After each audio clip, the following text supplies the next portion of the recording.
¿Sí? Bien, jóvenes. Buenas tardes. Un cordial saludo para todos. ¿Se nota la transparencia, por favor? ¿Sí? Sí, profe, se nota Correcto. el documento. Bien, antes de empezar la clase quisiera pedirle las disculpas respectivas. El día de hoy ha sido bastante complicado para mí y creo que para muchos profesores y también muchos alumnos, que de un momento a otro se envía un comunicado diciendo que las clases son presenciales. Bueno, hay un problema porque ahorita acaba de mandar un documento a la escuela diciendo que las clases son presenciales y también acaba de mandar un documento el departamento diciendo que son virtuales. Total, no entiendo a quién hacer caso, pero bueno, y hemos decidido que las clases van a ser virtuales por diferentes razones. Bien, vamos a continuar con el día de hoy. Habíamos visto la clase pasada todo lo concerniente a el movimiento en dos dimensiones, 2 y 3 dimensiones. Habíamos visto ya coordenadas cartesianas, coordenadas polares, coordenadas cilíndricas y coordenadas esféricas. Veamos un complemento de todo esto con un ejercicio más. Habíamos visto ya algunos ejercicios respectivos para cada sistema, pero afiancemos este conocimiento con un problema. Dice lo siguiente. Como ustedes pueden leer, dice, una partícula P de masa M se lanza por el interior de un recipiente cilíndrico, o sea, está lanzándose por el interior, no está lanzándose por el exterior, sino por el interior. Ahora voy a cambiar de color, aquí de más o menos con esto. A ver, está lanzándose, como ustedes notan, la partícula está aquí y esta se lanza por el interior del cilindro. Muy bien. Aquí menciona bien claro el interior de un recipiente cilíndrico con eje vertical de radio R y altura H, como se muestra en la figura. El roce de P, o sea, de la partícula, con la pared cilíndrica es despreciable, como que no hubiese rozamiento. Sin embargo, el cilindro tiene un líquido viscoso, dice, domina el roce viscoso con una fuerza contraria a la velocidad de P con el fluido que llena el recipiente. O sea, el recipiente tiene un fluido con un rozamiento viscoso proporcional al contrario de la velocidad. La partícula es lanzada en contacto con la superficie cilíndrica. O sea que la partícula siempre va a estar moviéndose en contacto con la superficie, empujada por el fluido, pegado al recipiente en la parte interna, pero no presentando rozamiento con la pared del recipiente, sino existe un rozamiento con el fluido. Bien, con velocidad horizontal, dice, de magnitud v sub 0 inicialmente. Y nos pide determinar la velocidad en el eje z como función del tiempo, o sea, z de t. Nos piden la velocidad angular de p como función del tiempo, la velocidad de la partícula, y el valor que debe tener el coeficiente c, este valor de aquí, el coeficiente c, para que p alcance justo a dar una vuelta completa, suponiendo que el recipiente es infinitamente alto. O sea, ¿cuál es la condición de C para que la partícula dé una vuelta completa? Muy bien. Veamos entonces.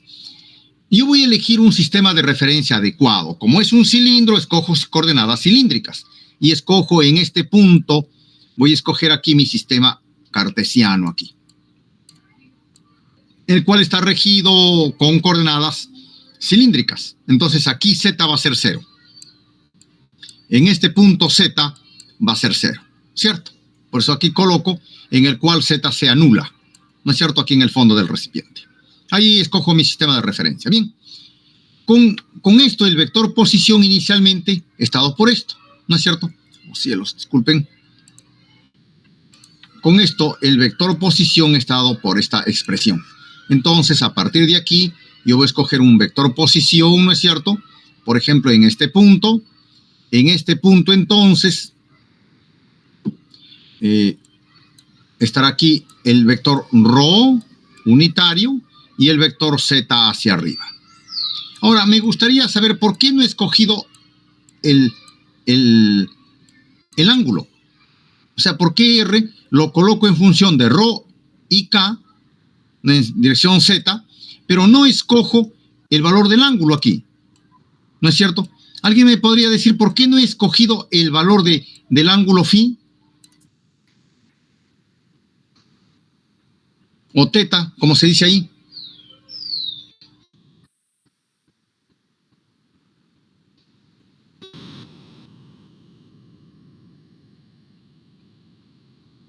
¿Alguien me puede indicar eso?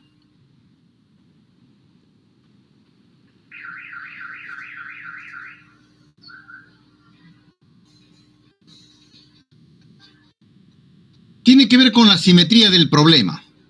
A ver, vamos a ver si es necesario. A ver, la posición, dice, la posición, la velocidad y la aceleración está dado por esto. Esto lo hemos visto ya nosotros, ¿no? La posición es esto, la velocidad en coordenadas cilíndricas es esto, y la aceleración es esto. ¿Cierto? La aceleración está dado por eso. Muy bien. A ver, si eso sucede así, vamos a notar lo siguiente.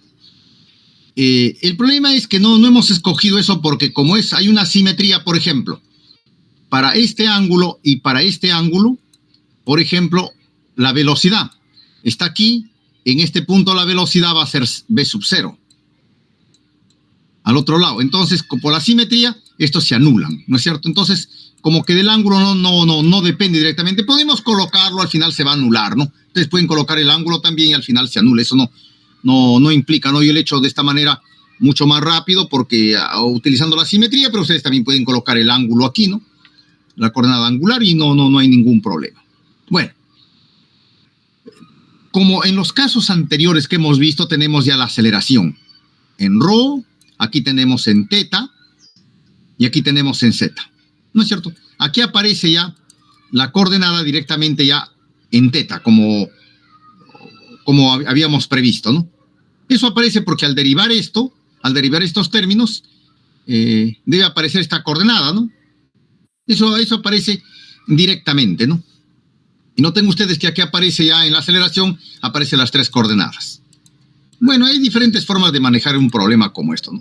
Usted puede hacerlo de esta manera, o también puede hacerlo de la manera tradicional como hemos venido haciéndolo anteriormente, pero en la diversidad de formas de resolver un problema, mejor el criterio de ustedes. Así que ustedes pueden hacerlo por los métodos que hemos visto anteriormente, colocando las 3 coordenadas, o considerando de frente la aceleración que hemos hallado en coordenadas cilíndricas, ¿no? Bien. Ahora, cuando tenemos la aceleración, entonces aplicamos ya la segunda ley de Newton, teniendo presente que la sumatoria de fuerzas que actúan sobre la partícula, esta va a provocar en la masa una aceleración. Como ya tenemos la aceleración aquí, que está dado por esto, entonces hallamos la sumatoria de fuerzas en cada una de las coordenadas, en forma radial, en forma angular y en forma vertical. Las fuerzas que actúan sobre esta partícula. Y esas fuerzas son las siguientes. Por ejemplo,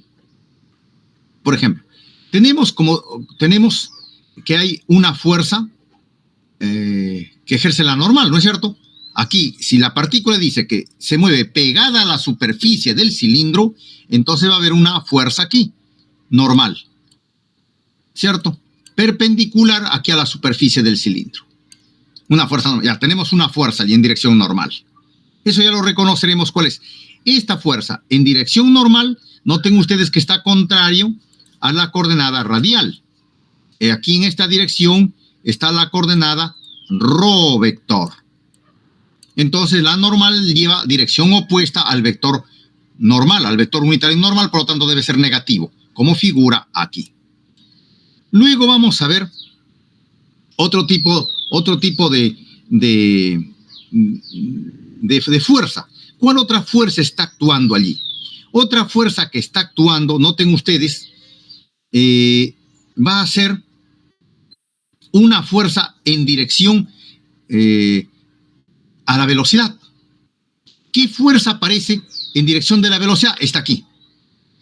Está una fuerza, dice, de rozamiento.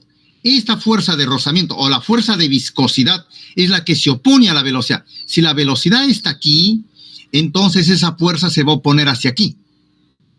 Hacia aquí va a estar esta fuerza debida al rozamiento, que le hemos puesto R.B. Esta es la fuerza que se opone. ¿Y esta cuánto vale? Menos C por B. ¿Cierto? Es una fuerza que se opone a la velocidad. Muy bien. ¿Y cuánto vale la velocidad? La velocidad, esta sería velocidad angular por el radio. Menos C por la velocidad angular por el radio que vale R del cilindro. Esa es la fuerza. Correcto. Ya entonces ha identificado la otra fuerza. Y la otra fuerza debe ser el peso. El peso que está hacia aquí. ¿No es cierto? Como Z está hacia arriba, aquí está el vector Z, o K, como se le suele llamar, hacia abajo está el peso.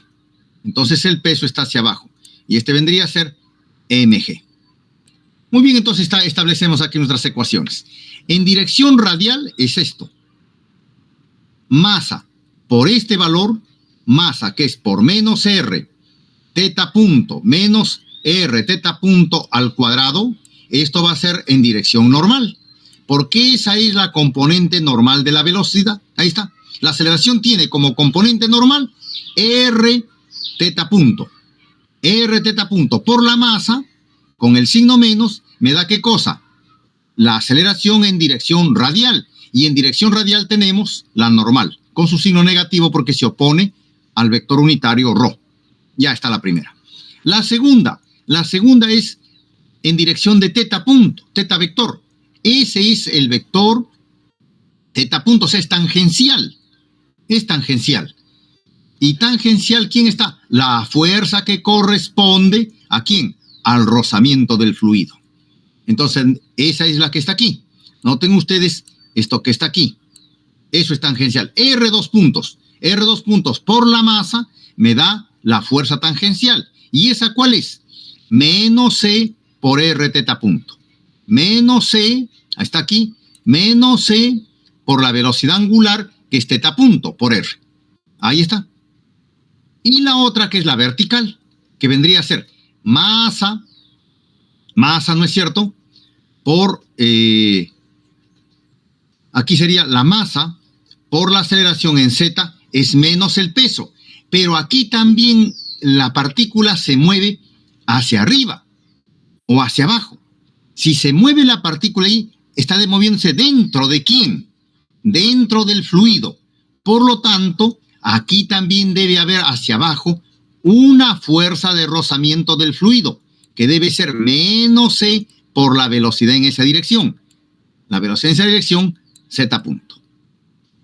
Entonces tenemos ahí el peso hacia abajo es negativo, la fuerza también negativa, y tenemos allí, en esa dirección está el peso y la fuerza de rozamiento hacia abajo. Y tenemos las tres ecuaciones en dirección de las tres componentes de la aceleración. No sé si está claro la descripción del problema, jóvenes. Por favor. ¿Se entendió la descripción del problema? ¿Están por ahí? Sí, sí. ¿Correcto? Bueno, supongo que me están entendiendo o no están atentos ustedes. ¿Están por ahí, jóvenes? Muy bien, muy bien. Bien, ahora entonces, vamos a resolver de aquí inmediatamente para hallar la velocidad en Z. ¿De dónde hallamos la velocidad en Z? Eso es. Aquí notamos que rápidamente tenemos una ecuación solo en Z. Noten ustedes, esa es una ecuación solo en Z. Entonces podemos aquí hacer lo siguiente. Esto vendría a ser masa por la derivada de la velocidad en Z respecto del tiempo. Eso es la aceleración, ¿no es cierto? Y eso vendría a ser entonces igual a ¿qué? Igual a menos M por G menos C por Z punto. Y noten ustedes, aquí tenemos algo rápido, porque esto podemos hacer un cambio de variable. Por ejemplo, esto le llamamos U. Aquí le llamamos U a esto. ¿Cierto? Entonces es inmediato. Tenemos masa por la derivada de U respecto del tiempo, menos mg menos c por U. Entonces esto es algo inmediato. Esto lo pasamos a dividir al primer miembro y tendríamos masa por la derivada de U entre masa por la gravedad menos c por U. Y esto igual al diferencial de T.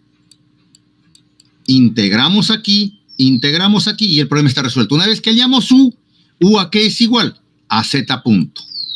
¿Cierto? Bien, hagamos eso entonces. Aquí empezamos a dividir el M, ¿no es cierto? Y me quería simplemente G menos C sobre M por Z punto. Este término lo pasamos a dividir y el de T al otro miembro, con su signo menos de T. Lo hemos colocado. Eso no es importante, la solución es la misma si lo ponen o no el signo, ¿no? Al otro lado. Entonces ahora integramos aquí. Integramos el Z desde Z sub 0, 0, hasta un Z punto. Integramos en función del tiempo. Y el tiempo desde 0 a T. Cuando el tiempo es 0, Z es 0. Z0, porque parte de la base. Y suponemos que no tiene una velocidad inicial, ¿no? Bueno, integramos.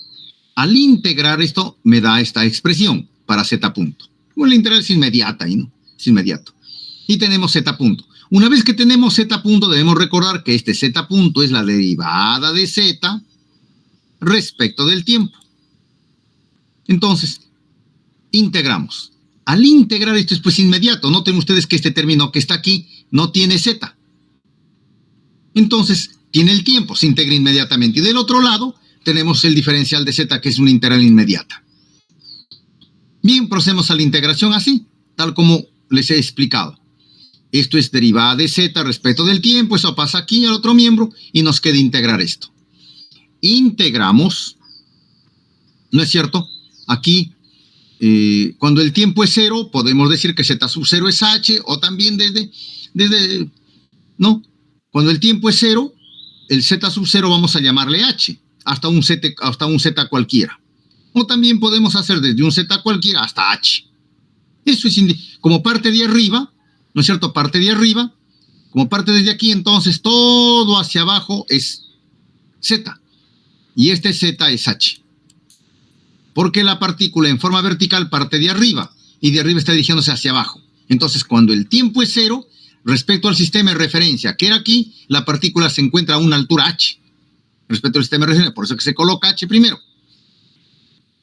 Cuando el tiempo es 0, se encuentra a una altura H.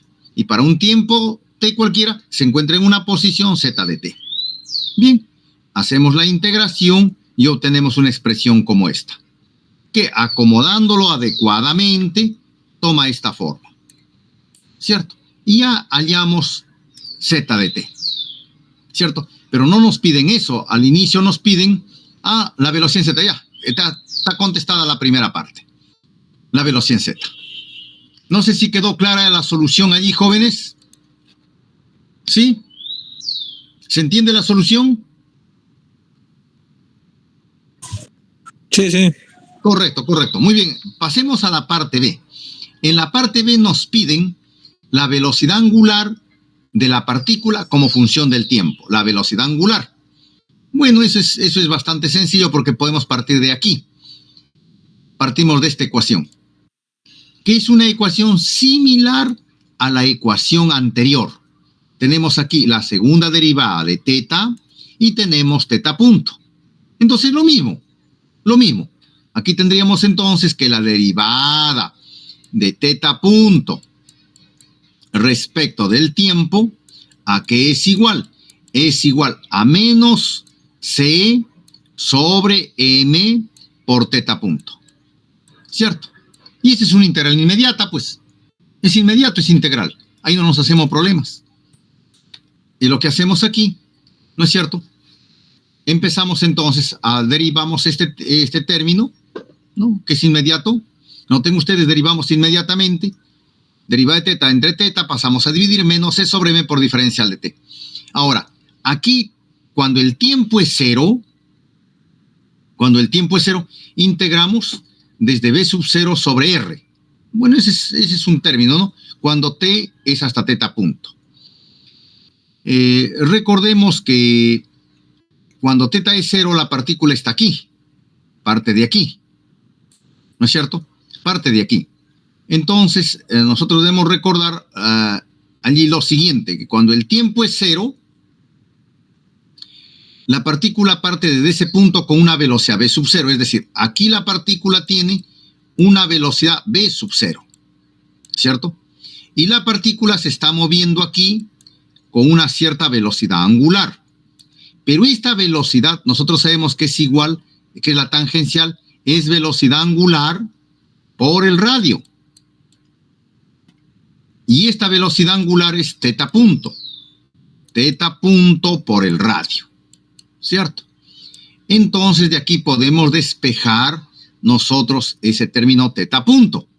Y teta punto resulta ser, ¿qué cosa? Omega sobre omega sub 0, ¿no es cierto? Que es al inicio, la velocidad angular inicial sobre el radio. Por eso que cuando el tiempo es cero, parte desde un teta punto sub 0, que es omega sub 0 sobre R. Y cuando el tiempo esté, va hasta teta punto. Integramos. La integración me da pues aquí un logaritmo, ¿no es cierto? Esto es un logaritmo. Evaluamos allí y esto es igual a menos c sobre m por t. Y bueno, de aquí despejamos teta punto. Y esto resulta ser la velocidad angular en función del tiempo. Bien, y ya está resuelto esa parte, ¿no? No hay dificultad en ello.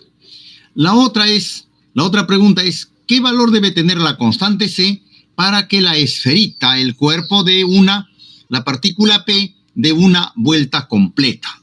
A ver, ahí no nos queda más que trabajar con el ángulo, pues, ¿no? Para que dé una vuelta completa, entonces, cuando el tiempo es cero, parte de un ángulo teta, y cuando el tiempo es infinito, o un tiempo t, dé, pues, un ángulo de una vuelta, o sea, 2pi. Así es que nos vamos entonces aquí a esta expresión. Esta expresión tenemos que esto es teta punto, entonces esto debe ser diferencial de teta, debe ser igual a este término v sub 0 sobre r por e a la menos c sobre m por t diferencial de t. E integramos aquí e integramos aquí. ¿Qué es lo que está haciéndose aquí? Se integra desde el tiempo cero, que el teta valía 0, hasta un tiempo infinito en que vale 2pi, porque eso es lo que me dicen, ¿no? Que para el tiempo infinito, ¿no es cierto? Dice, se da una vuelta. A hallar el valor que debe tener el coeficiente c para que alcance justo a dar una sola vuelta, suponiendo que el recipiente es infinitamente alto. Si es infinitamente alto, tiene un tiempo infinito, ¿no es cierto? Y para que dé solamente una vuelta, entonces integramos ahí desde 0 hasta t. Bueno, aquí, perdón, desde cuando el tiempo es 0, teta 0, hasta un tiempo t que me da el valor de 2pi. Y eso puede colocarse pues como un tiempo infinito. Bueno, evaluamos allí y obtengo esta expresión. Y de aquí despejo el valor de c, ¿no es cierto? Tomo el valor de c y me sale este resultado. Y esa sería la solución al problema. Un problema bastante práctico que nos permite ilustrar el uso de las coordenadas cilíndricas. Muy bien, jóvenes, ¿alguna pregunta al respecto?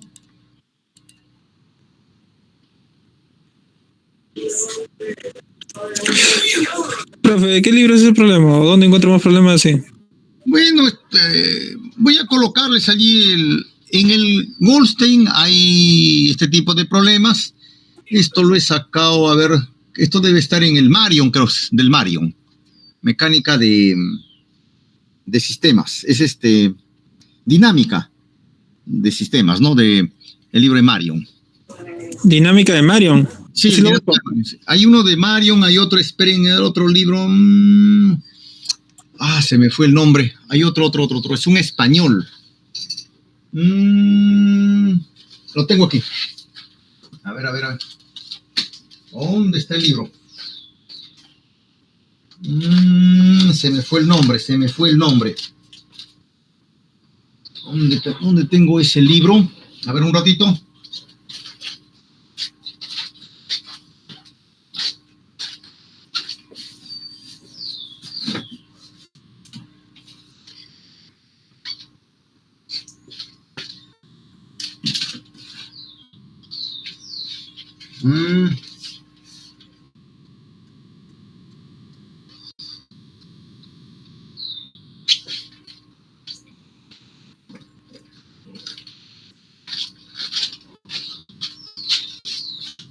Es el de dinámica de Bill Johnston.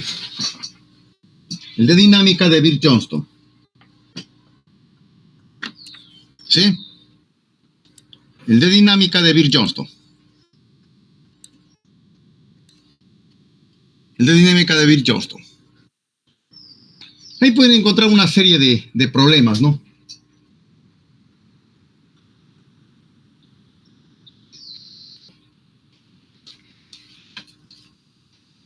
Bien. Voy a...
Bien, jóvenes. Quisiera saber si se nota la transparencia.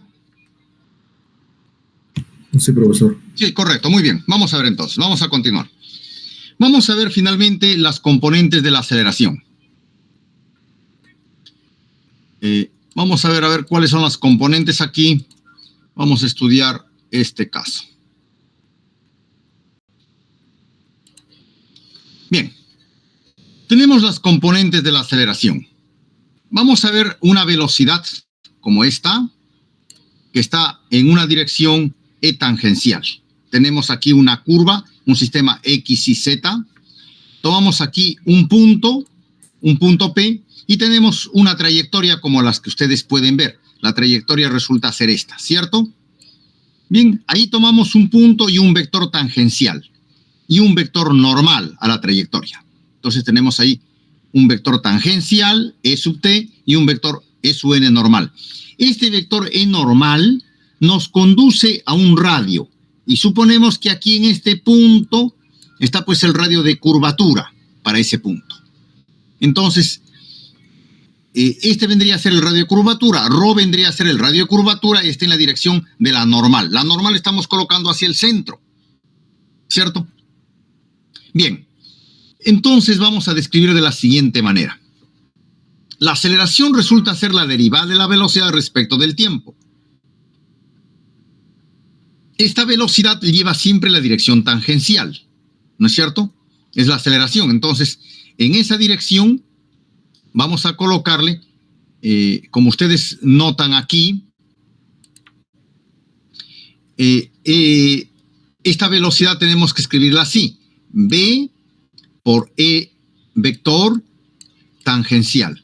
Entonces, cuando yo derivo respecto del tiempo, cuando derivo aquí respecto del tiempo, tenemos que derivar la velocidad y también el E sub t, porque ambos varían.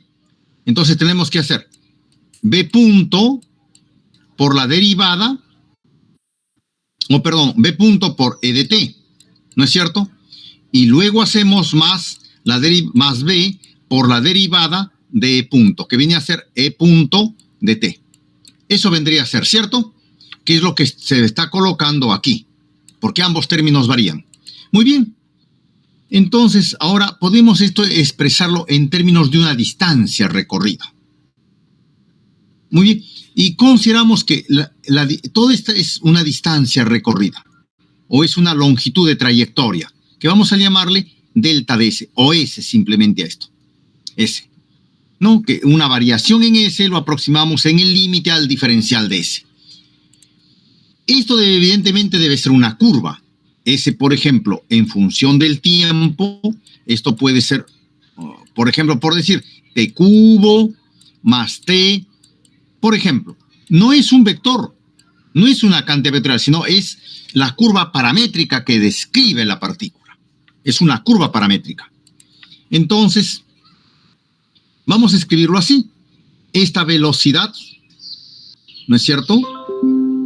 Podemos escribirlo, esta velocidad podemos escribirlo como S2, ¿cierto? Porque esto de aquí es una aceleración. Entonces, si esto es una curva S, la velocidad viene a ser ese punto. La aceleración viene a ser ese 2 puntos. Entonces, esta velocidad, la derivada de la velocidad, lo escribimos como ese 2 puntos. Y la velocidad la escribimos como ese punto, en esa dirección. Eso es factible escribir, porque tenemos la curva. O sea, tenemos la ecuación de la curva, la ecuación paramétrica de la curva. Lo que en física se llama la ley horaria. La ley horaria. La ley horaria es esto de aquí, y eso es S en función del tiempo. ¿Cierto? Es la ley horaria. Bien. Entonces sabemos lo siguiente. Nosotros sabemos, por los conocimientos que tenemos de álgebra vectorial o de los cursos de física básica, sabemos que el vector tangencial ET punto es omega cruce T. ¿No es cierto? Esto lo podemos escribir rápidamente del concepto de la velocidad angular. Tenemos E de T, ¿no es cierto? Y tenemos que la derivada de esto es pues la velocidad angular cruz con ET. ¿Cierto? Esto lo habíamos visto también nosotros, creo, anteriormente. Lo estudiamos, me parece. Bueno. Entonces, E de T cruz con E sub n me da E sub b, que voy a llamarle así, un vector. Esto corresponde al tríedro móvil, que se estudia en el curso de álgebra lineal, ¿no es cierto? Todos conocen. Entonces, la velocidad angular resulta ser la derivada de teta respecto al tiempo por este E sub b que le he llamado, ¿cierto? E sub b, que está aquí. Y los tres forman un plano especular. O sea, los tres forman un tríedro móvil, ¿cierto? Bien. Entonces, esta velocidad angular viene expresado de esta manera. Y esto es, pues, la velocidad angular resulta ser su magnitud por E sub b. Entonces, aquí puedo aplicar la regla de la cadena, que la velocidad angular es la derivada de teta, ¿no es cierto?, respecto de S, por la derivada de S respecto de T. Y esto de aquí resulta ser justamente la velocidad angular, ¿cierto? Y estos forman, como ustedes ven aquí, un tríedro. El vector tangencial, el vector radial y el vector que está en el eje Z, hacia arriba. Esa es la dirección de los vectores que estoy tomando. Entonces, E sub b resulta ser pues el producto vectorial de E sub t por E sub n. ¿Cierto? Bien. De aquí de la figura, nosotros notamos que esto de aquí, esto es una curvatura, ¿no es cierto?, que podemos aproximarlo en el límite. En el límite resultaría ser un arco, y este arco es ρ por el diferencial de teta. ¿Cierto? Eso vendría a ser lo que está aquí, ρ por diferencial de teta. Bueno, y al final tenemos entonces aquí que esto puede ser un diferencial de S, esto es igual a ρ por diferencial de teta. Entonces, diferencial de teta entre diferencial de S es 1 sobre ρ. ¿Cierto? Es 1 sobre ρ. Muy bien. Nosotros hemos visto aquí este término que está aquí. Vector velocidad angular. Eso es la derivada de teta respecto de S. Pero esto que está aquí es lo que está aquí. Es 1 sobre el radio de curvatura. Y esto de aquí es S punto. Esto es S punto. Por E sub b. Ahí está. Por el vector perpendicular al plano de movimiento. Entonces vendría a ser la velocidad angular es 1 sobre ρ por S punto por E sub b. Esto es S punto sobre ρ por E sub b. Pero nosotros sabemos que E sub t es S sobre ρ, ¿no es cierto? Eso está aquí, ¿no es cierto? Y sería E sub B cruz E sub t. Muy bien. Entonces, ¿qué cosa es E sub B por producto cruz con E sub t? Es lo que está aquí, ¿cierto? El E sub B con el E sub t podemos sacarlo de esta terna, de aquí. El E sub B, o también de aquí, de esta gráfica, podemos sacarlo y podemos ver que E sub B cruz E sub t es E sub n, ¿no es cierto? De este tríedro. Entonces tenemos que E sub t derivada es S sobre ρ por E sub n. Es decir, la velocidad del vector unitario tangencial es S punto sobre ρ por E sub n. Y de aquí sacamos finalmente la aceleración. Entonces, como la aceleración está de esta forma, noten ustedes, estado por esta forma, la aceleración, entonces podemos sacar de aquí la aceleración. Tenemos este término, tenemos ya E sub t y tenemos E sub t punto. Este E sub t punto ya lo tenemos. Entonces, es fácil calcular aquí la velocidad tangencial, la aceleración, perdón. Tenemos la aceleración, S2 puntos por E sub t, y este término de aquí, que vendría a ser el término que está aquí. Entonces ya tenemos, miren ustedes, la aceleración. La aceleración ha sido escrita en función de un vector normal y en función de un vector tangencial, ¿cierto? Y en función de la ley horaria, ¿cierto? Está en función de la ley horaria, es decir, del S.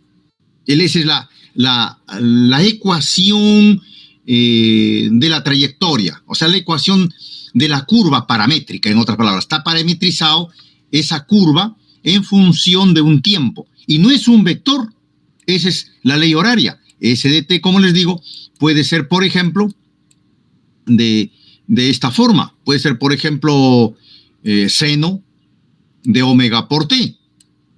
¿No es cierto? Y ese no es un vector, es simplemente una ley horaria, una función seno. ¿No es cierto? Una función seno. Ese no es un vector, es la ley horaria, con que la curva que describe el cuerpo. Muy bien.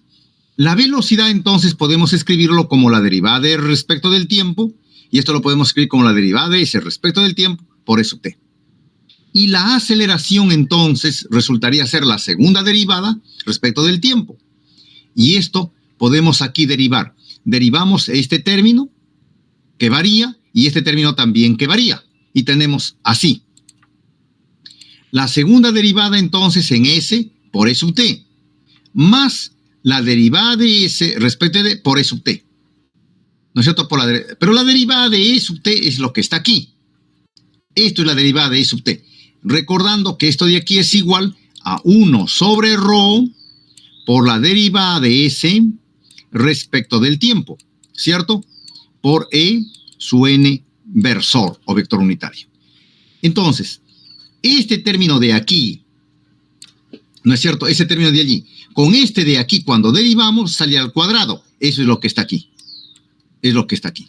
Entonces sería 1 sobre ρ que está aquí, por la segunda derivada, que sería esto, por esto me da al cuadrado, por el término E sub n, que es lo que está aquí. Y tenemos una expresión como esta. Ahora ahí nos queda más que acomodar. Nosotros sabemos que la derivada de respecto de S es E sub t. ¿No es cierto?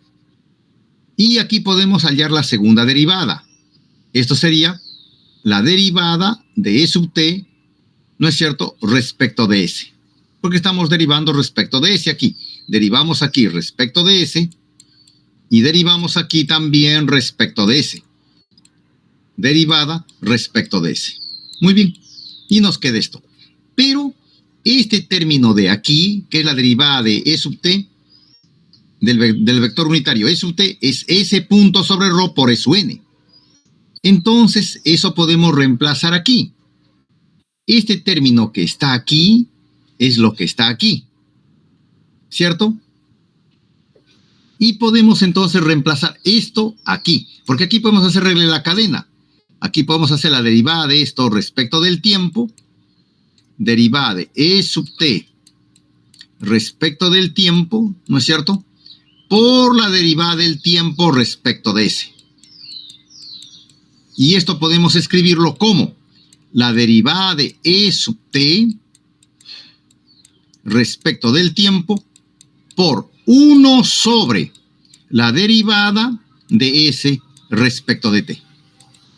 Y con eso tenemos lo que está aquí. ¿Cierto? Tenemos lo que está allí. Bien. Con eso tendríamos entonces que 1 sobre ρ resulta ser la magnitud de este vector de aquí. Simplemente tomamos magnitud aquí y magnitud aquí. ¿Cierto? Magnitud aquí. La magnitud de SUN es 1. 1 sobre ρ es la magnitud de esto. Donde 1 sobre el radio de curvatura se le conoce con el valor de K. Y eso se conoce como la curvatura. La curvatura resulta ser 1 sobre el radio de curvatura. Es decir, la curvatura no es sino la inversa del radio de curvatura. ¿Sí? ¿Me dejo entender? ¿Está clara la idea ahí? Bien. Esto vendría a ser entonces los elementos, lo que hemos visto aquí como las componentes de la aceleración. Las componentes de la aceleración entonces tenemos, noten ustedes aquí, dos vectores. La componente de la aceleración en función de la ley horaria está dado por un vector tangencial y un vector normal.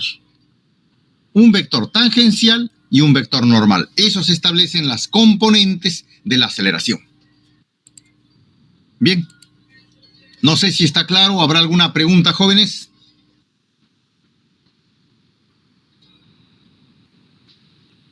Pregunten por ahí. ¿Está claro? ¿Están por ahí, jóvenes? Ya. A ver, dígame.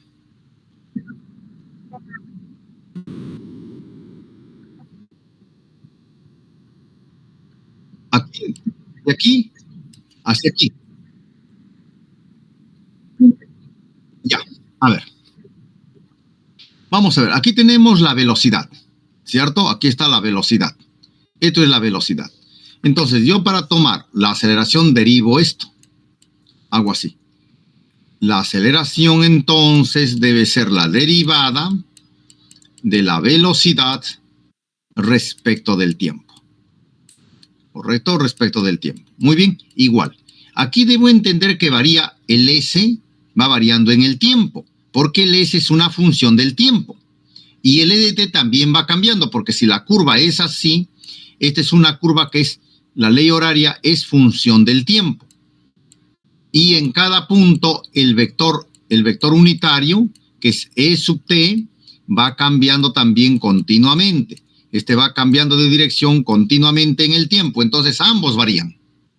Entonces aquí debo derivar, hacer la derivada respecto del tiempo de toda esta expresión, que es derivada de S respecto de t por el vector unitario E sub t. Debo derivar todo eso. Entonces aquí debo derivar el primer término por el segundo. O sea, deriva de un producto. Derivada de la derivada es derivada al cuadrado, ¿no es cierto? De S respecto de t cuadrado. Así, t cuadrado. Por E sub t. Más ahora la derivada de S respecto de t por la derivada de E sub t respecto de S, de t. Ahí está. Eso sería. Entonces, aquí tenemos, este término de aquí es ese punto, ¿no es cierto? Y bueno, ahora, una vez que he hecho eso, obtengo lo que está aquí. A ver, vamos a ver. Ya, una vez que he hecho eso, el producto tengo aquí. La primera es la derivada de eso.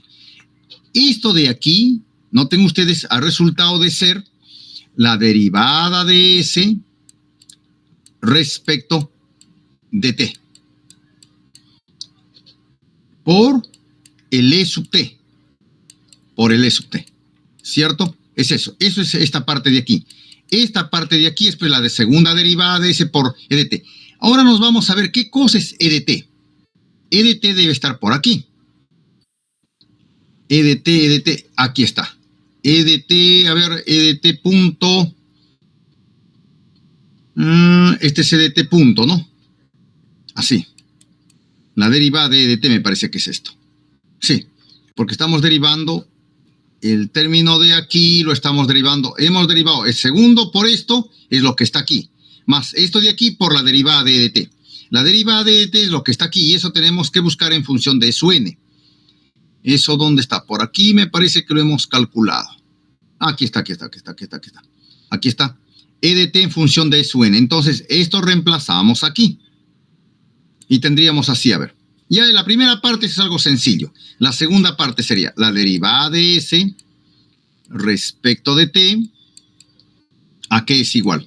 Por la derivada de ET punto, que es lo que está aquí, es S punto sobre ρ por E su n.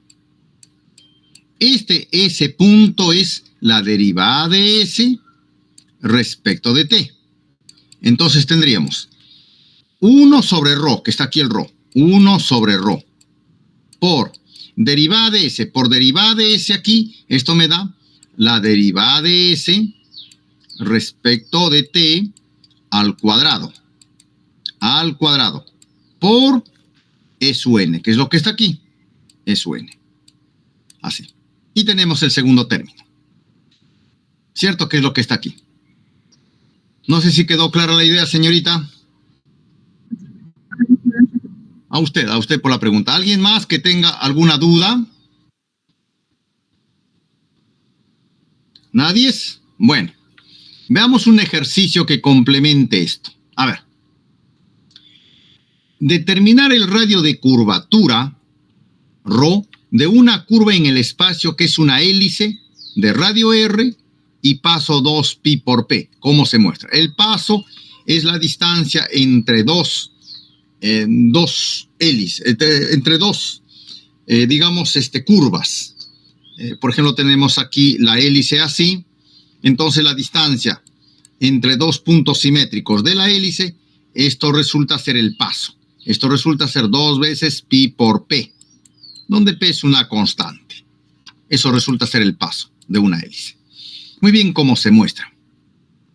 Bien, aquí tenemos, por ejemplo, una curva que en la proyección del piso sería esto. Si esta curva lo proyectamos en el piso, vendría a ser la línea punteada y la hélice se eleva ya hacia arriba. Entonces, entre lo que está en la base y la parte de arriba, eso vendría a ser el paso, el h. ¿No es cierto? Vendría a ser el h. Muy bien, eso es fácil hallarlo, ¿no? Esta altura. A ver, y entre dos puntos simétricos me da el paso. Entonces, vamos a hallar la ecuación de la hélice. La ecuación de toda hélice es R coseno de phi más R seno de phi. Uno en el eje Y, otro en el eje J. Más aquí tenemos que sumarle en el eje Z el paso. El paso. Eso vendría a ser la posición R del vector, ¿cierto? Aquí se está hallando solamente el vector R, que es el vector en el plano. Este vector de aquí, el R mayúscula.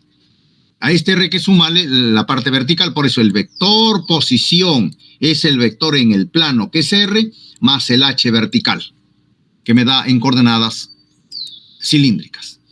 El R, pues, cuando la hélice se proyecta en el piso, resulta ser una circunferencia. Entonces, la ecuación de la circunferencia de radio R es, pues, coseno de I más seno de IJ, o viceversa, seno de I, coseno de J, que es lo mismo. Ahora, ¿cómo hallamos el vector H? Hacia arriba, la vertical, ¿cómo lo hallamos? Eso es bastante sencillo. Miren ustedes. El paso es este punto y este punto. La diferencia de alturas en una vuelta completa. Entonces aquí se ha dado una vuelta completa a ese punto y se ha colocado en el mismo punto. Noten ustedes, y eso, esa altura que es directamente hacia arriba, ha sucedido cuando es una vuelta. Entonces, en 2pi radianes, ha subido una altura de 2pi por p. Entonces, para cualquier ángulo phi, ¿cuánto vale esa altura? O sea, eso es cuando ha dado pues una vuelta completa. Pero si yo quiero calcular solamente en un ángulo phi aquí, quiero saber cuánto es esta altura. Entonces hago una regla de 3. A 2pi es 2pi por p, para cualquier ángulo, una altura h. Y h, como ustedes ven, resulta ser P por phi, para cualquier ángulo phi. Entonces, ese es el h vertical. Entonces, la ecuación R sería la ecuación en el plano más verticalmente P por phi, donde phi es cualquier ángulo en general. ¿Cierto? No sé si quedó clara la idea. Y esta es la ecuación de un elipsoide o una hélice. Un elipsoide. Una elipse, ¿no? Una hélice. Es una hélice, ¿no es cierto? Como que fuese un resorte, una hélice. Muy bien, una vez que tengo el vector posición, ya pues, como ustedes saben, puedo hallar todo, ¿no? En la mecánica clásica, lo difícil es hallar el R. Una vez que hallo el R, hallo la velocidad, la aceleración, bueno, y todos los elementos que yo quiera, ¿no? Entonces, derivo o diferencio esto, noten ustedes, derivo respecto al ángulo phi, porque aquí tengo el ángulo phi. Claro, para ese ángulo phi estoy hallando la altura. Aquí he colocado phi, y para ese ángulo phi hallo la altura, para que todo esté en función de phi. Entonces derivo R respecto de phi, y tengo esto, menos coseno que pasa a ser seno, el seno que pasa a ser coseno, y aquí que al derivar respecto de phi me queda solamente P, que es lo que está aquí. Bueno, ahora puedo hallar la ley horaria. La ley horaria, el diferencial de S, se halla pues como el diferencial de R. Y si yo quiero hallar la ley horaria en general, entonces es la integral, ¿no es cierto?, del diferencial de S, o diferencial de R. Así, diferencial de R en valor absoluto. Esa integral me da la ley horaria. Deben ustedes haber visto eso en física 1. Bueno, el diferencial de S entonces es la magnitud del diferencial de R, raíz cuadrada, la magnitud. Por eso dice magnitud, es el cuadrado de esto por la raíz cuadrada. Bueno, eso es diferencial de R por diferencial de R, o lo que es lo mismo la magnitud. Sale R cuadrado más P cuadrado. Diferencial de phi. Eso resultaría ser. Entonces de aquí puedo hallar ya la ley horaria. Puedo integrar y tengo en función de phi. ¿No es cierto? En función de phi. Bien, ahora yo puedo hallar algunos elementos aquí. Por ejemplo, como el vector tangente. Bueno, esto tiene que ver mucho con las matemáticas tradicionales que ustedes han estudiado. No. Bueno, la derivada de R respecto de S. No necesitamos saber qué es esto por el momento, no es importante, pero le estoy llamando a esta derivada un término T, por decirles. Entonces, la derivada de R respecto de S, ¿cierto?, lo podemos sacar de aquí, la derivada de R respecto de S. Eso me da, pues, del vector R respecto de S, yo puedo hacer la regla de la cadena. Aquí tengo respecto de phi, y eso lo puedo hacer por phi respecto de S. Así que esa integral es inmediato. Perdón, esa derivada es inmediato. Eso lo tengo aquí, el diferencial de R, ¿no es cierto? Y lo divido entre el diferencial de S, que es lo que está aquí. O sea, esto de aquí, entre esto de aquí, es lo que tengo aquí. Simplemente lo divido. No sé si se dan cuenta. Es dividir diferencial de R entre diferencial de S. Lo tengo aquí. Ahora yo puedo hallar la segunda derivada. A este vector, a este cociente, a este vector que está aquí, le llamo T. Y cuando derivo yo por segunda vez esto, al derivar esto, es equivalente al derivar este término de aquí. La derivada de T respecto de S es la segunda derivada aquí respecto de S cuadrado. Entonces eso lo derivo aquí. Y eso lo puedo hacer por la regla de la cadena.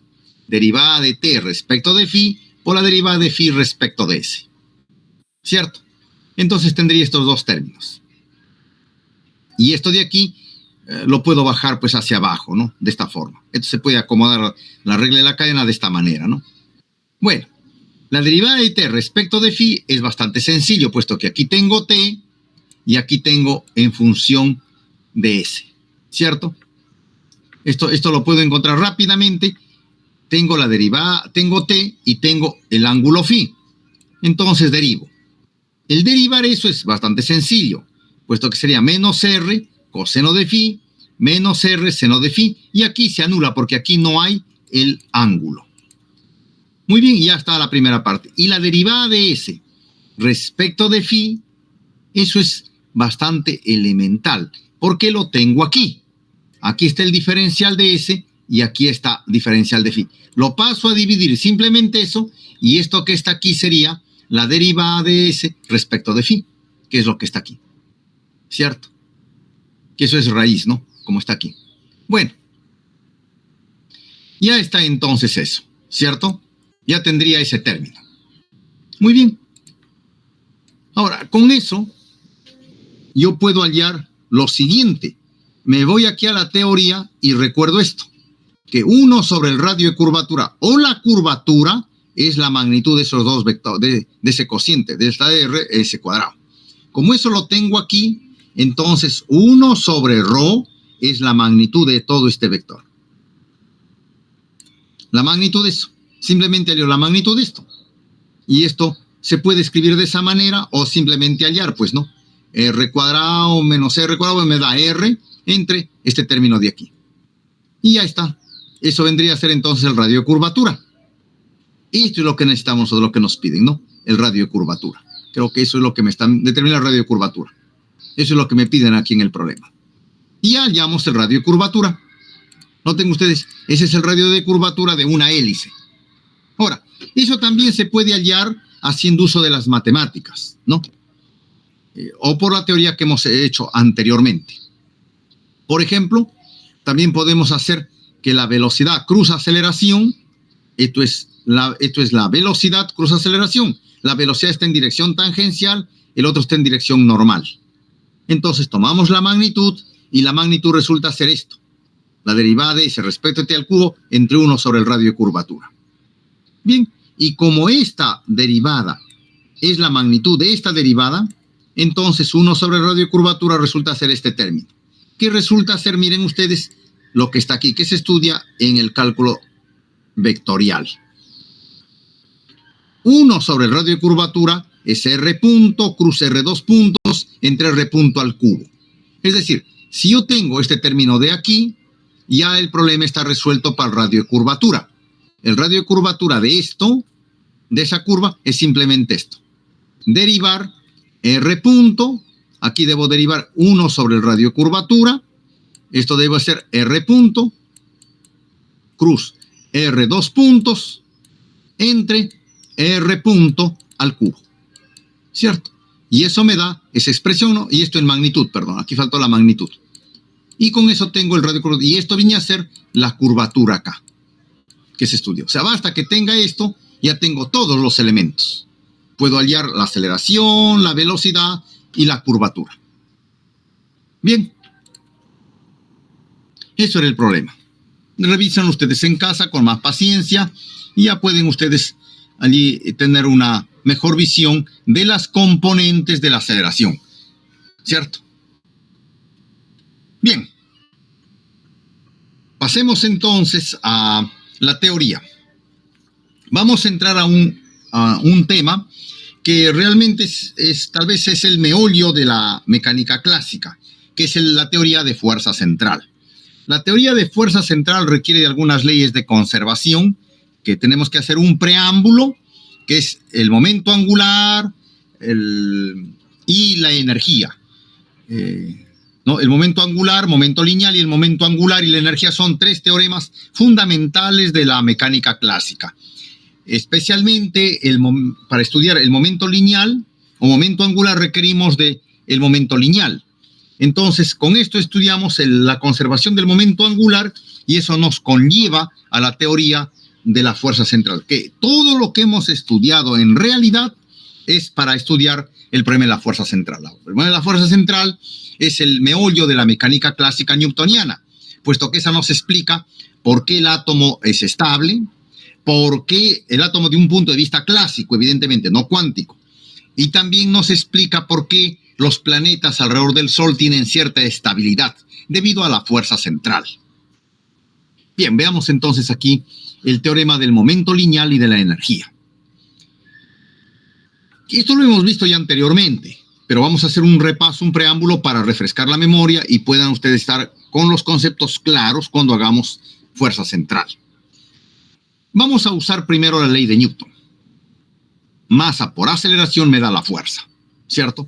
Entonces, la fuerza, como ustedes saben, es la derivada de la cantidad de movimiento respecto del tiempo. Ese es el concepto de fuerza. O tiene que ver con el impulso, ¿no es cierto? La variación de la cantidad de movimiento, esto me da lo que se conoce como el impulso, que es una cantidad completamente vectorial, ¿no es cierto? Y esto resulta ser por el diferencial de tiempo, ¿cierto? Perdón, el impulso resulta ser eso. Esto vendría a ser entonces la fuerza por el diferencial de t, ¿no es cierto? Esta fuerza por diferencial de t, esto, voy a escribirlo así, diferencial de P, esto resulta ser fuerza por diferencial de T. Esta fuerza por diferencial de T, esto se conoce como el ímpetu o el impulso, ¿cierto? El impulso aquí. Eso resulta ser el impulso. Entonces, el impulso resulta ser la variación de la cantidad de movimiento, ¿cierto? Y ese impulso tiene que ver la fuerza por el diferencial de tiempo, una fuerza que actúa en un instante de tiempo pequeñísimo, eso me reproduce una cantidad física llamada ímpetu o impulso. Muy bien. Entonces aquí podríamos integrar estos dos términos, ¿cierto? Integramos el diferencial de P, la fuerza por el diferencial de T. Integramos aquí, tendríamos una cantidad de movimiento final menos una inicial, que es la masa por la variación de la velocidad. Y eso es la fuerza por el diferencial de T. Ahora, aquí podríamos hacer algo práctico. Noten ustedes, en esta parte podríamos multiplicar, aquí en esta parte, podríamos multiplicar a ambos extremos por la velocidad. Multiplicamos aquí por la velocidad y aquí por la velocidad. Fuerza por velocidad, eso me da la potencia, ¿no es cierto? Entonces tendríamos aquí este término. Pero este término es lo mismo que escribirlo así. Un medio de la derivada respecto al tiempo de la masa por la velocidad al cuadrado. Y eso es la potencia, la fuerza por la velocidad. Esto de aquí resulta pues la energía cinética. Como es constante, esto puede pasar aquí y esto resulta ser la energía cinética, T. Entonces la derivada del tiempo la derivada de la energía cinética respecto del tiempo no es sino la potencia, la fuerza por la velocidad. Y de aquí puedo entonces despejar la variación de la energía cinética, es fuerza por la velocidad por el tiempo. Derivada de respecto del tiempo es la velocidad. Y aquí puedo cancelar estos dos términos y tener que la variación de la energía cinética es la fuerza por el desplazamiento y eso constituye un trabajo. Integro ambos términos y tengo que la diferencia de energía cinética no es sino el trabajo de una fuerza a lo largo de una trayectoria. Y eso constituye uno de los principios fundamentales del trabajo y la energía, que la variación de la energía cinética me da pues justamente el trabajo de esa fuerza a lo largo de una trayectoria, que no es sino algo que ustedes ya lo han visto en los cursos de física básica. Esto es la variación de la energía cinética, ¿no es cierto? Esto constituye el trabajo de una fuerza a lo largo de una trayectoria, ¿cierto? Bien. Esto constituye tal vez una de las partes fundamentales de la mecánica, ¿no? Una relación entre el momento lineal y la energía. Existe una relación directa entre el momento lineal o el momentum y la energía. Ambos están relacionados y ambos nos conducen al teorema del trabajo y la energía, ¿cierto? Que la energía empleada o el cambio de energía constituye solamente por la acción de un trabajo. Es decir, ¿cómo se puede modificar la energía de un cuerpo? Solamente por el efecto de una fuerza externa que hace trabajo. Entonces, yo puedo modificar el estado de energía de un cuerpo solamente por la acción de una fuerza que realice trabajo. Eso es lo que constituye el teorema del trabajo y la energía. Bien. No sé si habrá alguna pregunta hasta el momento. ¿Está claro, jóvenes? ¿Todo está claro?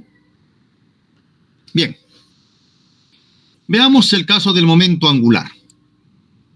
El momento angular lo hemos definido como R cruz P. R cruz la cantidad de movimiento. R cruz MB. ¿Cierto? Podemos sacar la masa adelante y tenemos que es el R cruz velocidad. ¿Cierto? Muy bien, aquí también podemos multiplicar a ambos miembros de la ecuación anterior que habíamos visto, la masa por la aceleración, resulta ser la fuerza. Entonces aquí podemos a este término que es masa por aceleración, multiplicarlo vectorialmente por R. Ambos extremos, aquí R, multiplicar ambos extremos en forma vectorial. Y tenemos una expresión como esta. Ahora noten ustedes, aquí podríamos hacer lo siguiente. En esta ecuación de DL podemos derivarla. Derivada de L respecto del tiempo es la derivada respecto del tiempo de toda esta expresión. Multiplicando por la masa, que lo podemos colocar aquí, tal como está aquí. Bien. Esta es la derivada de un producto. Derivada de R por MB más R por la derivada de MB. ¿No es cierto? Entonces aquí es bastante fácil. R por la derivada de esto más la derivada de esto por este otro término. Derivada de un producto, que es esto que está aquí. Entonces, la derivada de L respecto del tiempo vendría a ser R cruz la derivada de la cantidad de movimiento, que está aquí, más este término que es B, cruz MB. Pero B, con B el producto vectorial se hace cero, ¿no es cierto? Porque los dos son paralelos. Entonces me quedaría solamente este término que está aquí, que es lo que está aquí, ¿cierto? ¿Y qué es eso que está aquí? Porque este otro término se hace cero. Ahí podemos reemplazar, noten ustedes lo que hemos visto anteriormente. R cruz M por la derivada, por la aceleración, R cruz es R cruz F. Entonces, este término que está aquí, noten ustedes, podemos reemplazarlo, ¿no es cierto? Reemplazando aquí. Bien, y cuando reemplazamos allí, ¿qué obtenemos?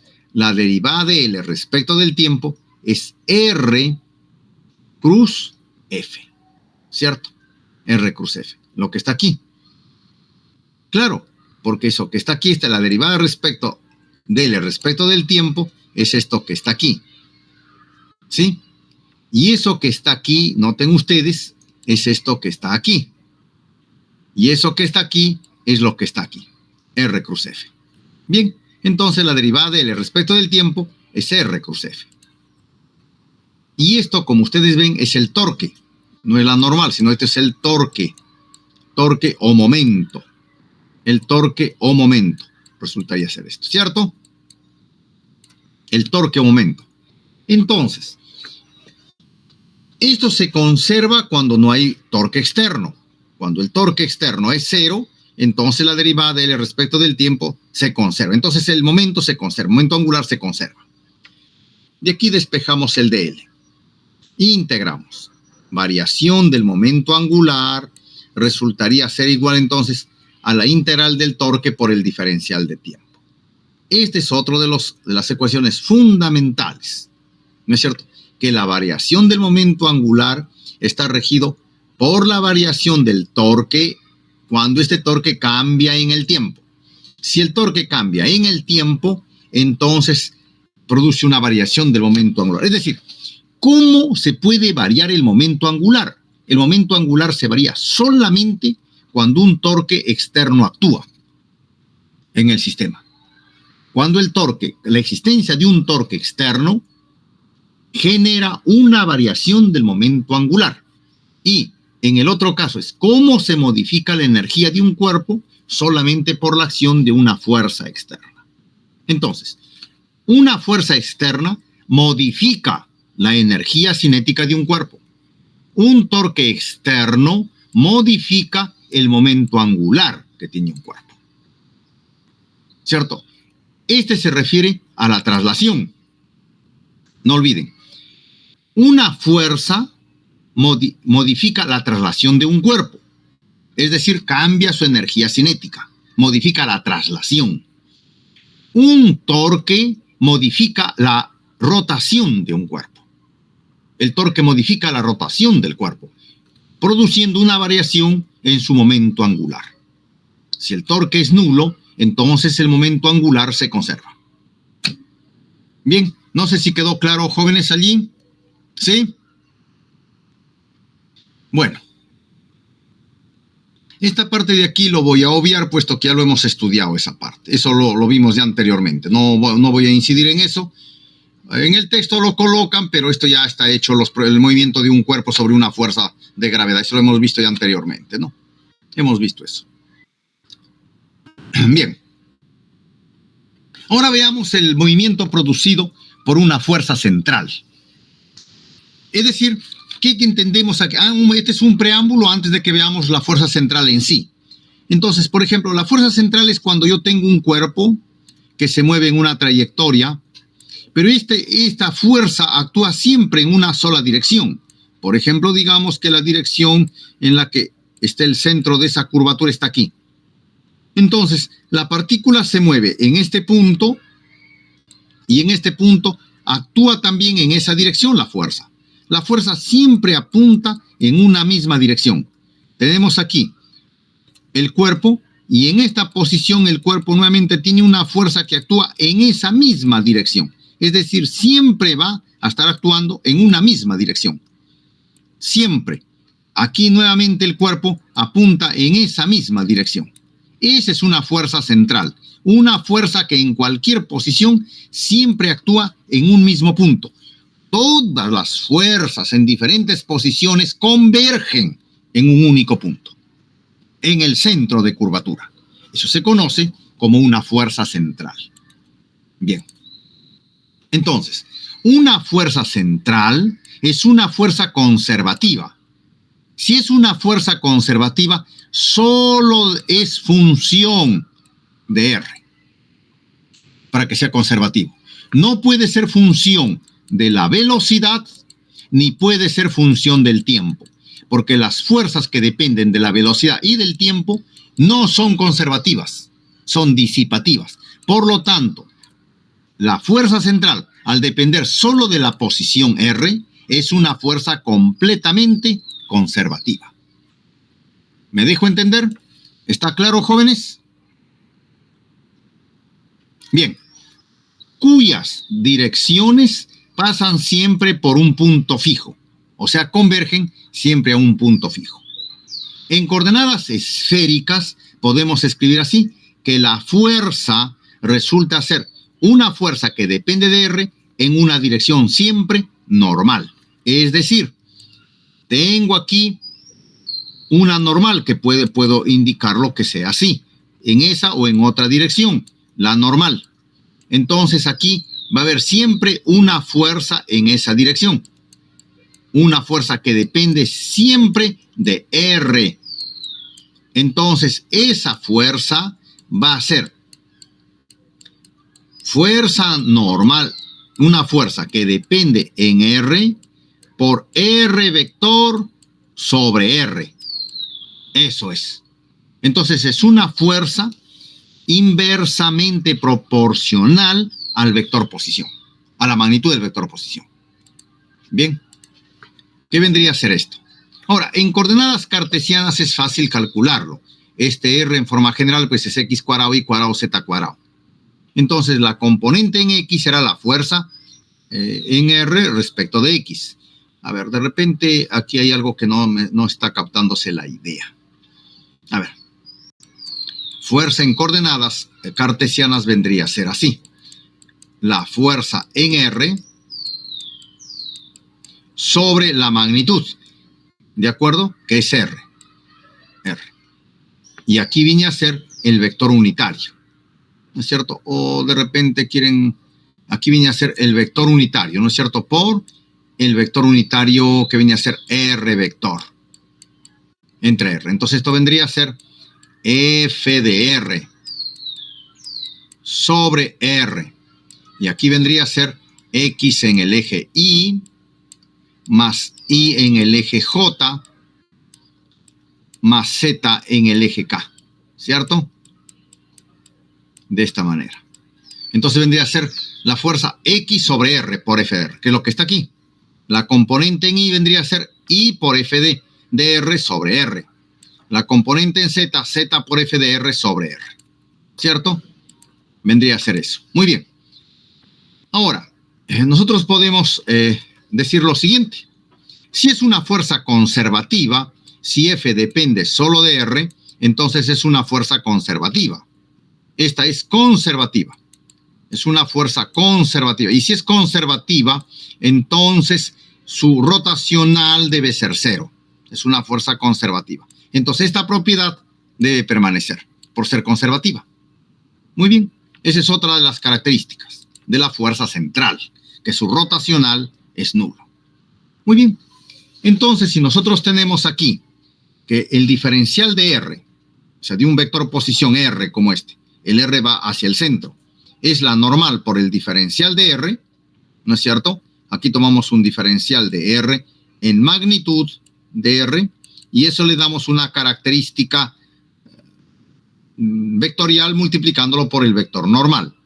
Entonces, el potencial también es solo función de R. El potencial solo es función de R. Y ese potencial es menos la integral desde R sub 0 hasta R de la fuerza que depende solo de R. Entonces tendríamos una característica importante. Si el potencial solo depende de R, también es conservativo. Ese potencial es conservativo. Ahora, aquí, si este F de R es menor que 0, si este F de R que está aquí es menor que 0, entonces se dice que es una fuerza de atracción. Si este FR es mayor que 0, entonces tendríamos una repulsión. Claro, si tenemos eso, entonces la fuerza estaría dirigida aquí. Y ahí sería, si es que la fuerza es positiva, la fuerza estaría así. Entonces sería una fuerza de atracción. Si es negativo, la fuerza estaría hacia afuera y sería una fuerza de repulsión. ¿No es cierto? Ahora, por otro lado, el torque es R cruz F. Entonces tendríamos R cruz N por la fuerza de R. Pero esta fuerza de aquí es, noten ustedes, aquí ha faltado el vector, disculpen, aquí faltó el vector. No. Perdón, no, está bien, ya se colocó el vector aquí, el vector, este es normal. Pero nosotros sabemos aquí que la normal y el R tienen igual dirección. Es decir, R es paralelo a la normal, ¿cierto? Entonces, R cruz N, esto me va a dar 0. Por lo tanto, entonces el torque es 0. Y si el torque es 0, entonces el momento angular se conserva. El momento angular respecto a cualquier eje que pase por el centro de fuerzas es constante. Es decir, si yo tengo aquí, este es el eje de fuerzas, el eje central. Entonces, si esta es una fuerza aquí, esta es una fuerza central, esta es la fuerza F, que depende solo de R, es una fuerza central, entonces aquí, sobre este eje, la derivada de L respecto del tiempo, esto es igual a 0. Si la fuerza es central, la derivada de L respecto del tiempo es 0, lo que constituye entonces que el L a lo largo de este eje es una cantidad constante. Eso constituye el efecto de una fuerza central. Una fuerza central tiene un momento angular constante en cualquier eje que pase por el centro de giro, o por el centro donde convergen las fuerzas. Esa es la característica fundamental, y eso es lo que da estabilidad a los planetas. Los planetas se mueven en órbitas alrededor del Sol, donde el momento angular es constante, y si el momento angular es constante, entonces da una cierta estabilidad. Muy bien. Preguntas, jóvenes, hasta el momento. Preguntas. ¿Están por allí? ¿Se han quedado dormidos? ¿Sí? ¿No se han quedado dormidos? No. No, créeme, parece que se han quedado dormidos. A ver, vamos a continuar. Vamos a considerar las coordenadas polares, porque estamos trabajando en un plano, las coordenadas polares. Esta es la aceleración en coordenadas polares. ¿Ustedes recuerdan? ¿No es cierto? Esta es la coordenada R, esta es la coordenada teta. Teta. Bien, esta es la componente normal y esta es la componente tangencial.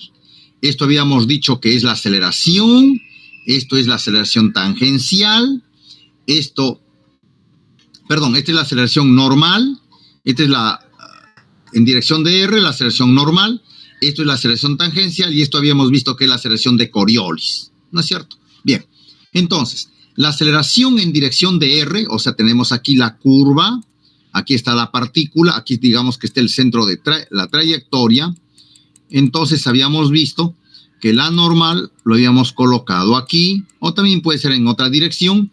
Entonces aquí tenemos una aceleración total, que es R, 2 puntos, menos R teta punto, al cuadrado, ¿cierto? Eso es, jóvenes. Muy bien. Ahí tenemos entonces la aceleración en dirección radial. Y tenemos una aceleración tangencial aquí, que es la teta, que viene a ser R teta 2 puntos, que es la aceleración tangencial, más la de Coriolis, que es 2 teta punto por R punto, ¿cierto? Ahí está. Esta es la aceleración centrípeta, como ustedes ven, la de aquí, es la centrípeta. Ahí está la centrípeta. Velocidad tangencial al cuadrado sobre R, la centrípeta. Este R 2 puntos, ¿no es cierto? Es igual a R punto y esto es 0. En la trayectoria de una circunferencia, evidentemente. Ahora, esto de aquí es la aceleración de Coriolis, como habíamos visto anteriormente. Bueno, como f de R está en dirección radial, entonces tenemos lo siguiente. Como está en dirección radial, entonces decimos la tangencial no existe. Porque en una fuerza central, todas las fuerzas van hacia el centro. Todas las fuerzas. No hay una fuerza tangencial. Respecto a la tangente, esto es perpendicular. En todo punto es perpendicular. Esa es la característica de una fuerza central. No existe fuerzas tangenciales. Todas son radiales. Entonces, la masa por la aceleración, que es radial, me va a dar la fuerza central. Y la otra, esta masa por esto, me va a dar 0, porque no hay tangencial. Entonces, solamente existe una fuerza hacia el centro, que es esta. Esta es la única que existe y la otra se va a hacer 0. Y eso podemos resolverlo. Ese sistema de ecuaciones diferenciales podemos resolverlo. Aquí en la segunda ecuación, multiplicamos por R. A toda la ecuación tendríamos R cuadrado, y aquí tendríamos R por R punto. Y eso es esta derivada. Y eso sería 0. Entonces, este término de aquí es una cantidad constante. A eso le vamos a llamar una constante simplemente. Ahora, miren ustedes, ahora sí, esto que está aquí, nosotros le llamamos a todo este término, le llamamos un f que depende solo de teta, porque como ustedes ven aquí, depende de teta. Este f de aquí vendría a ser 0, ¿no es cierto? Pero vamos a considerar que sea un f de teta. Esto, en realidad, nos damos cuenta que esto es un torque. Porque esto podemos escribirlo, si lo multiplicamos por R aquí, sería R cuadrado y aquí R, esto sería un torque, ¿no es cierto? Sería un torque. Pero esto que está aquí es esto que está aquí. Y eso sería lo normal. Como esto ustedes saben que es 0, esto es 0, esto es 0, porque no existe, esto también sería 0.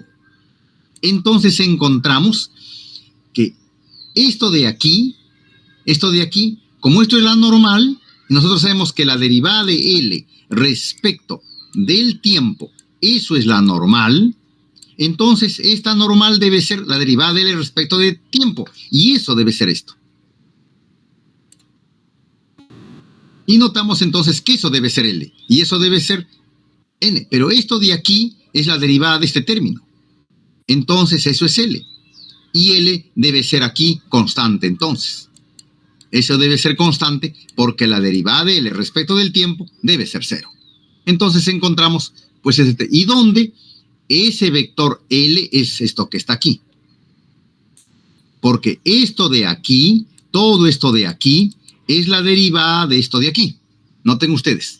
Entonces, esto de aquí es el momento angular. Y su derivada se hace 0. Y tenemos que este es el momento angular de una fuerza central. Y eso siempre es una cantidad constante. Entonces, aquí hay algo bien importante. La masa por R punto por la velocidad angular, esto es siempre una cantidad constante. Y esto se llama el momento angular. Y esto es lo que hace que permanezcan los planetas estables en el movimiento alrededor del Sol. Muy bien. Los satélites, por ejemplo. Ahora aquí tenemos lo siguiente. Veamos la energía. Si nosotros tenemos aquí que la energía total es la energía cinética más la potencial, tenemos aquí la energía cinética. La potencial, ¿no es cierto?, viene a ser esta que está aquí. Esta es la energía cinética de traslación y esta es la energía cinética de rotación. ¿No es cierto? Porque este es un medio de la masa por R cuadrado velocidad angular al cuadrado. ¿No es cierto? Esto no es sino un medio. Esto viene a ser un medio de la masa por la velocidad tangencial al cuadrado. Y esto que está aquí es un medio de la masa por la velocidad al cuadrado. Es decir, que si nosotros tenemos una trayectoria aquí, existe hacia aquí o hacia aquí tenemos una velocidad. Esta velocidad es el R punto.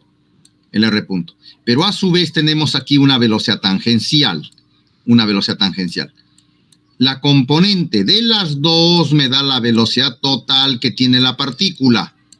Esta es la velocidad total. Esta velocidad total es la suma de los dos al cuadrado. O sea, la suma de esas dos velocidades me da la energía cinética. Y la potencial está aquí. Y eso es la energía total. Pero teta punto podemos despejarlo de aquí. Noten ustedes, esto es el momento angular, que es una cantidad conservativa, que se conserva. Entonces, puedo despejar de aquí el teta punto. Y si despejo el teta punto, obtendría, y eso lo reemplazo aquí. ¿No es cierto? Tendría esto. Lo elevo al cuadrado y lo reemplazo aquí. Y tendría entonces que un medio de masa, R punto al cuadrado más L sobre 2mr cuadrado, porque multiplico, pues, ¿no es cierto?, al cuadrado aquí. Tendría este término de aquí, reemplazando esto aquí, obtengo este término de aquí. Bien, y eso es la energía total. Entonces despejo R punto. Y tengo esta ecuación de aquí despejando este R punto cuadrado. Saco la raíz cuadrada y obtengo este término. Y esto que está aquí es la derivada de R respecto del tiempo. Bueno, integro. Este término paso aquí y esto paso al otro lado. ¿No es cierto? Hago así. Entonces, tendría una expresión como alfa. Y puedo integrar alfa. Y esta es la ecuación que me determina la energía y el momento angular. Dos cantidades conservadas en el movimiento de fuerza central. El E y el L. Muy bien. Entonces, en esa ecuación, yo podría reemplazar el teta también. De aquí despejo el teta y tengo que si L es 0, noten ustedes, si esto es 0, entonces teta es constante. Si el momento angular es 0, la velocidad angular es constante. Es decir, si el L no se modifica, entonces el cuerpo se mueve con una velocidad angular constante, como el caso de algunos planetas en nuestro sistema solar. El momento angular es constante, entonces la velocidad angular también es constante. ¿No es cierto? Muy bien.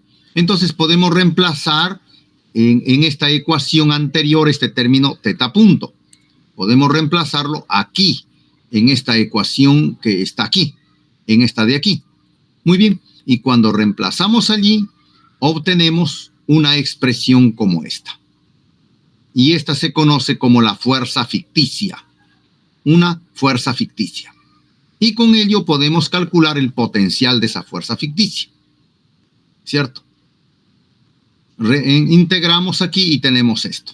Muy bien. Haciendo algunos artificios, encontramos algunas ecuaciones importantes que esa la vamos a ver después. Esta no se preocupen por el momento, es solamente una introducción. Esta es la ecuación que determina la fuerza central. Es una ecuación muy importante, que la vamos a ver después. Eso no es interesante por el momento. Y aquí también tenemos algo interesante. En los movimientos no periódicos, o sea, cuando no son periódicos los movimientos, por ejemplo, el caso de un cometa que tiene una órbita parabólica o una órbita, digamos, hiperbólica, que no son periódicos, que no son los de órbita cerrada.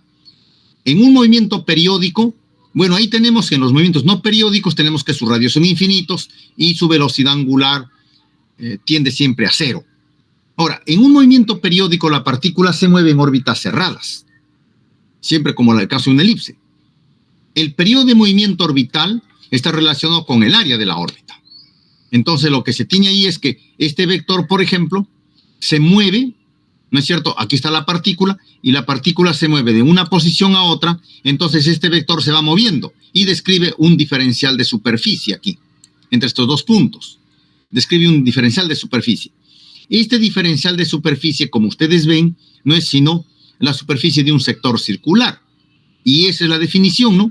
Un medio de r cuadrado por diferencial de teta. Este es el área barrida por el vector de posición. Este es el área de un sector circular, ¿no? Entonces, a la velocidad con que el vector de posición barre el área, o sea, la velocidad con que se mueve este vector, a eso se le conoce como la velocidad areolar. ¿Qué cosa es la velocidad areolar? Es la velocidad que el vector de posición barre un área. Es decir, este vector se va moviendo, se va moviendo, se va moviendo. Esa velocidad con que se mueve este vector, esa velocidad se llama velocidad areolar. Y es la velocidad que tiene un vector para describir una superficie. Entonces, si tenemos esa superficie, nosotros derivamos esta superficie del sector circular entre el tiempo, encontramos que es exactamente L sobre 2M. Y ese es válido para cualquier fuerza central. Ahora, si el movimiento es periódico con un periodo tau, podemos integrar y encontrar esto. Donde esto es un parámetro tau, no es el periodo. Esta ecuación que está aquí, esta es una ecuación fundamental para determinar las leyes de Kepler. Las leyes de Kepler están regidas por estas ecuaciones, por esta y esta, en movimientos periódicos. Entonces, ahí vamos a encontrar que un cuerpo barre áreas iguales en tiempos iguales. Es decir, que esta relación, como ustedes ven, es L, que es una cantidad constante, esta masa es constante, por lo tanto, esto de aquí es constante. Entonces, este cuerpo aquí describe áreas iguales en intervalos de tiempo iguales. La descripción de las áreas entre el tiempo es constante. El cuerpo barre áreas iguales en tiempos iguales. Y eso constituye la primera ley de Kepler que ustedes han visto. Bien, jóvenes, eso sería la introducción antes de entrar a fuerza central, que es nuestro último capítulo. Bien. ¿Alguna pregunta, jóvenes, al respecto? Por favor, estoy a sus órdenes. ¿Preguntas?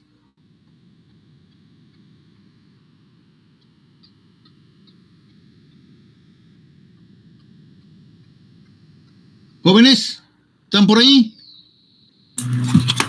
Sí. Profesor, ¿seguimos con el mismo libro de Simon? ¿O? No, el Simon es el mismo. Si yo estoy haciendo una introducción, es del Simon. Lo que está aquí es del Simon. Y el ejercicio que preguntó el compañero mucho más antes. Bueno, eso lo he sacado de otros textos, ¿no? Eso me parece que es del Marion, ¿no? Hay otro libro. Okay, es del Marion, me parece ese problema, del Marion. Sino que el Goldstein pues tiene unos problemas bastante sofisticados y muy complicados, entonces no se presta como para estos ejercicios, pero esos son los que le estoy poniendo yo a ustedes en las separatas, ¿no?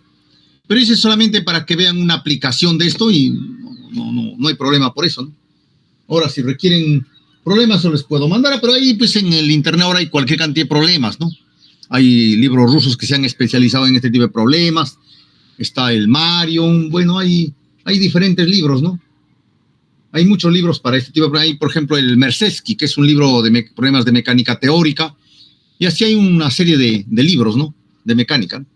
Pero nosotros vamos a seguir el texto, ese es nuestro texto oficial, ¿no? Por la primera parte del curso, la segunda parte del curso ya no se hace con ese texto, se hace con otro texto. Pero hasta el momento estamos siguiendo el texto. Lo que estoy haciéndole es la introducción que está en el texto. Y sobre eso vamos a hacer ya la siguiente clase, que esperamos que sea presencial, para ver ya las primeras partes de fuerza central, que es hasta donde llega nuestro curso obligatorio. Okay. Bien, jóvenes, ¿alguna pregunta? ¿Preguntas, jóvenes?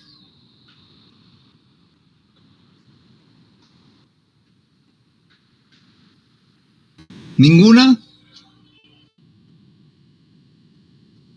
Sería bueno también que revisen ustedes el libro de la colección Berkeley. Ahí hay un libro muy interesante de la colección Berkeley. Es el libro de... los libros Berkeley fueron una colección de libros escritos para físicos. Así que sería bueno que revisen el libro de mecánica. Ellos tienen todos los tópicos: mecánica clásica, física cuántica, ondas, electromagnetismo, tiene todo. Sería bueno que revisen también ese libro. Es un libro bastante básico, pero que tiene unas ideas muy bien puestas. Entonces, cuando ustedes leen el libro, van a tener una idea muy buena, muy formal de lo que es la mecánica newtoniana. Les sugiero que lean ese libro, ¿no?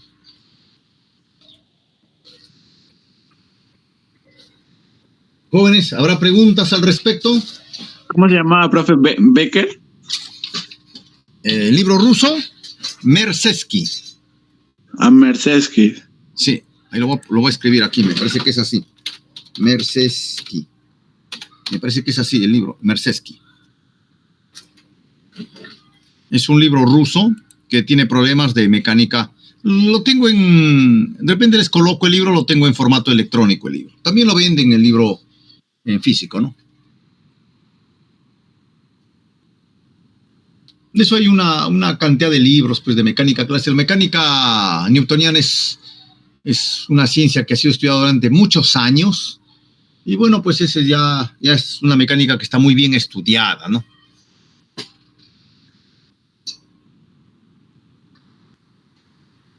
Preguntas, jóvenes.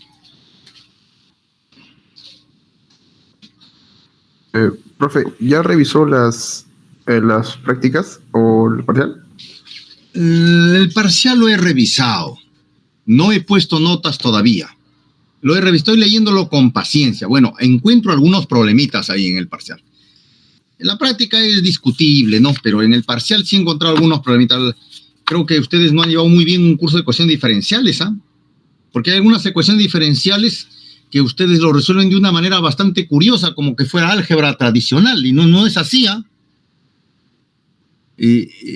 Yo sobre eso quería hablar, pero no ha sido posible. Miren, yo quisiera que antes de calificar esto, lo resuelvan de repente como una práctica, ponemos que resuelvan el parcial. Resuelvan el parcial. Si gustan, únanse entre ustedes y resuelvan el parcial. No interesa que se unan, lo que me interesa es que aprendan. Entonces, resuélvanlo el parcial y de repente lo colocamos como una práctica adicional, el parcial. Para que tengan una nota ahí y me lo entregan resuelto el parcial. Resuélvanlo. Ese es un examen en el que está resumido la mitad del curso muy bien. Todo el curso está resumido allí. Resuélvanlo para que vean cuáles son sus errores ustedes mismos. Hay algunos errores que han cometido, porque ustedes han puesto una ecuación, la solución de una ecuación diferencial, y si ustedes el resultado que tienen lo derivan, no encuentran la primitiva. Entonces han integrado mal, han resuelto mal allí. Les sugiero que lo resuelvan nuevamente. Júntense entre ustedes en grupos si gustan y resuélvanlo, ¿no? Con el fin de que observen dónde están sus errores y tengan pues una mejor base en el curso, ¿no? Eso les va a ayudar porque, como les digo, en ese examen está resumido el curso muy bien resumido.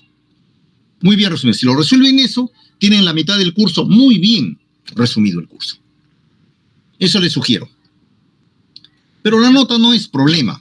Yo lo que quisiera es que aprendan. Entonces, resuélvanlo nuevamente, me entregan resuelto, voy a colocarlo de repente como una tarea y eso sería una nota adicional para ustedes, que les puede ayudar bastante.